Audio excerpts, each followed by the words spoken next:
Hi guys, Chuck here. Going to do a second take on this. I didn't like the first one.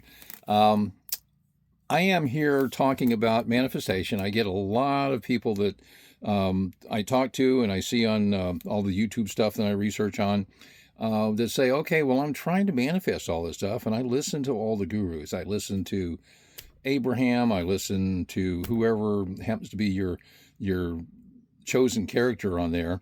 And they tell me how to do this, but when I try it, it just doesn't work.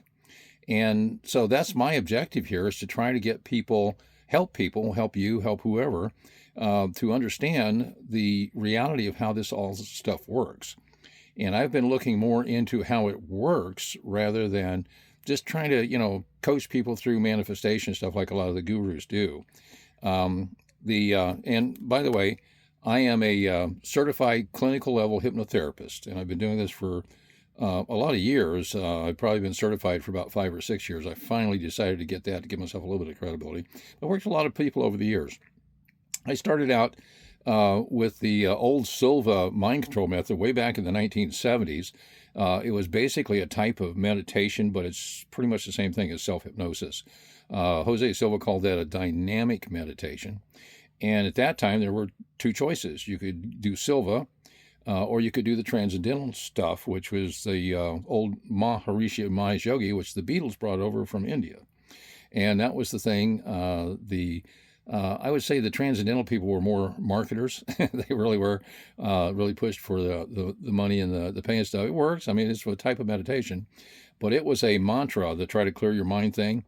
Whereas, like I said, well, in the Silva method, it was what he called a dynamic method. In other words, and I totally agree, you can't really stop yourself from thinking unless, even when you go to sleep, you dream and you have things going on in your head when you're asleep. So I've never been able to do that. However, what you can do is you can learn to be an observer and kind of basically just sit back and watch your thoughts when you're in meditation. And by doing that, you can program yourself even in meditation. Like, for example, I've said it before, Neville Goddard said that you basically change your programming in the state what he called the state akin to sleep, SATS, I'm sorry, state akin to sleep. And basically what that is time just before you drop off to sleep at night. That is called the hypnagogic state. And then there's a hypnopompous state, which starts in the morning when you start waking up. And those times right there, you're in the mind state that you can actually program it, if you can think that. My thing is when I don't know about you, but when I lay down to go to sleep at night, I'm gone. I don't have any problem going to sleep. If I'm trying to program myself, I get about halfway through what I'm thinking, and next thing I know, it's morning. So that doesn't work too good for me either. It may work for, and apparently some people can do it and get good results out of it. The thing that I've learned over the years is that the best way that I can see to get into that state of mind where you can actually program your unconscious mind properly, maybe you really need to clear it out. The best way to do that is through some form of real, honest to goodness hypnosis. And you also have to be with a practitioner that understands the manifestation and the clearing of the mind. And I've seen a lot of hypnosis practitioners that don't even understand that with themselves, much less how to deal with an individual with that. The way it works is our programming, by the time up until we're 7 years old, we get our minds are an open slate for programming in the theta brainwave pattern, and that's verifiable. And then even up to the state of about 12 years old, you're still pretty programmable. And it's not that our parents or any kind of authoritarian figures programmed us maliciously. I'm sure that happens occasionally, but not so much. I mean, they were giving us their program that they got programmed.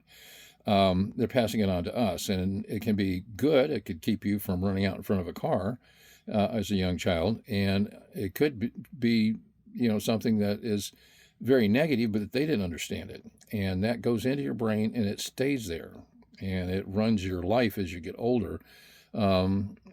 I know I've heard people talk about, as one lady said that she always cut, when she made a roast or a ham, she'd always cut the ends off of it and throw them away. And somebody says, why do you do that for? And she says, well, because that's the way I was taught.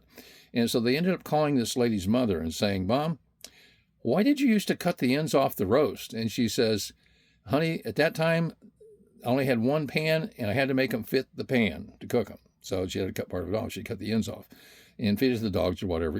That's that kind of thing. So that's the programming we get that makes us do things and we don't even know why. Most people have no idea that there's a conversation going on in the back of your head all the time. And a good portion of that is very negative and really holds you back from manifesting the desires that you'd like to have in your life.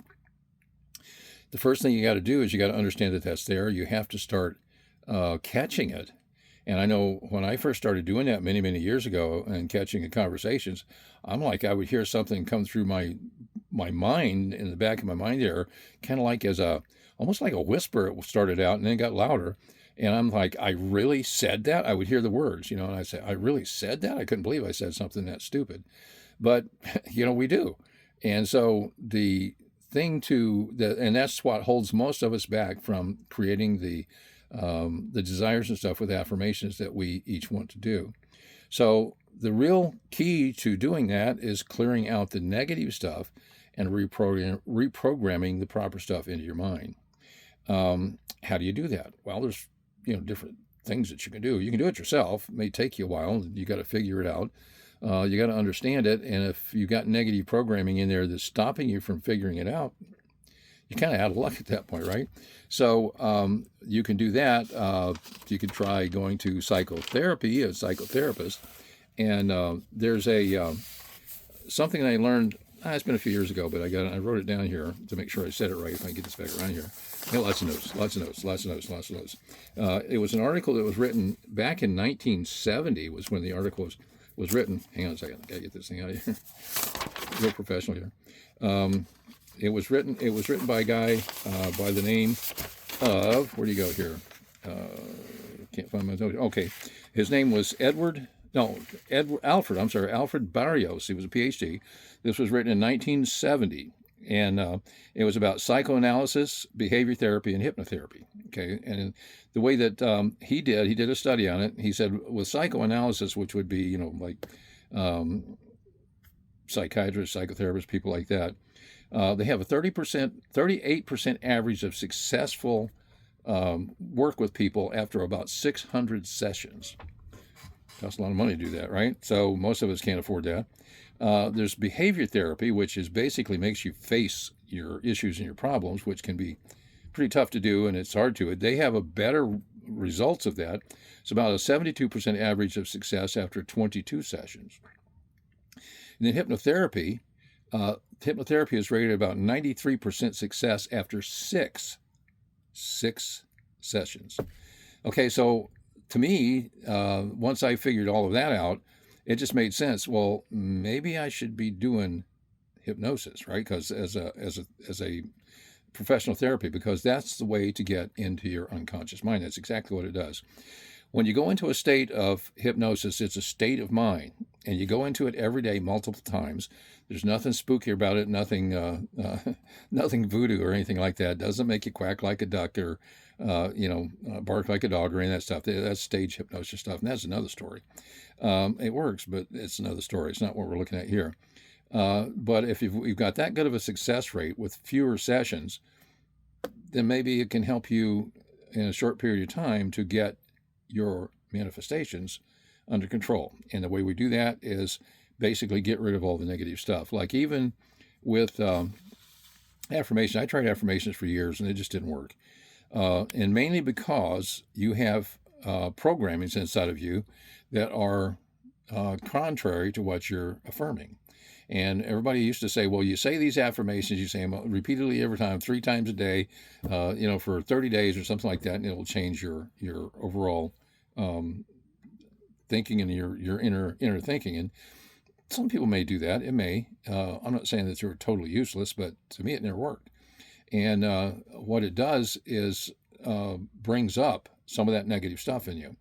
It did in me anyway. That's one of the things I started hearing, some of the negative talk in the back of my head. When I say the back of my head, it's really your unconscious mind. Most people call it your subconscious mind. But see, a subconscious, sub means that you're below. or underneath, like subpar or a sub basement or something of that nature. It's underneath. So your subconscious is not underneath your conscious. Your subconscious actually runs your life. That's why I call it the unconscious, because you're not conscious of it. It's not subpar to your conscious mind.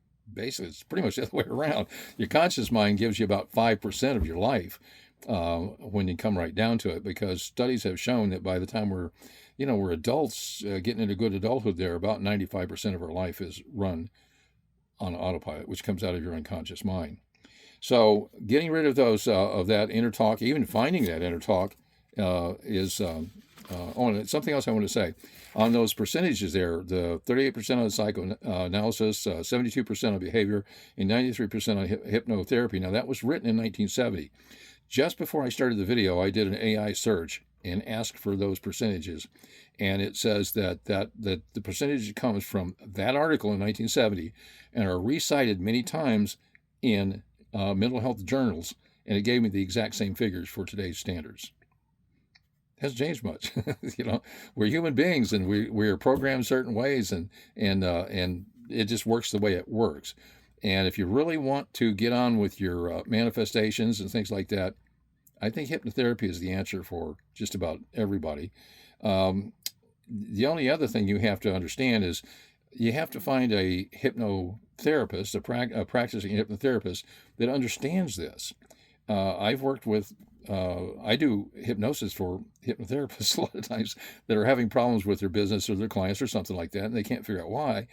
And when we get into a hypnosis session, they don't understand what I understand and what I've seen over the years, and how to deal with it, because they can't even deal with it in themselves. So the trick is to find a practitioner that understands this and can help you with your issues and what you're trying to do. And we all have issues. Believe me, it's not a negative thing to say your issues.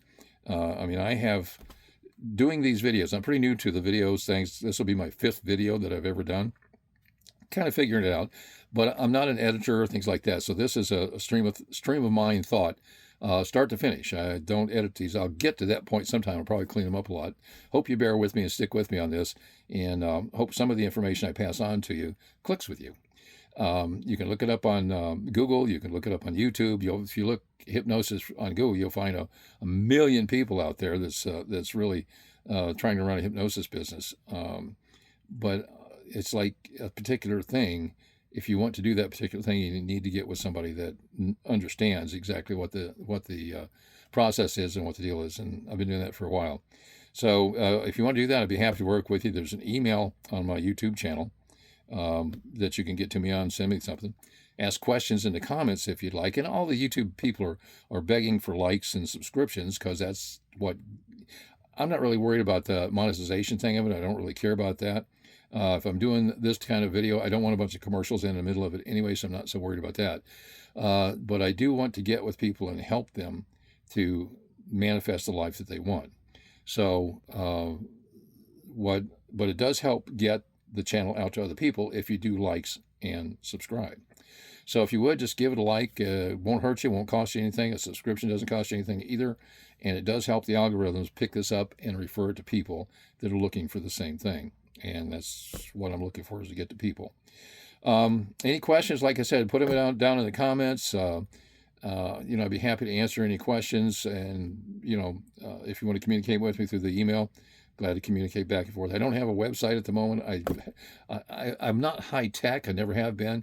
And I've tried websites in the past. I just gave them up.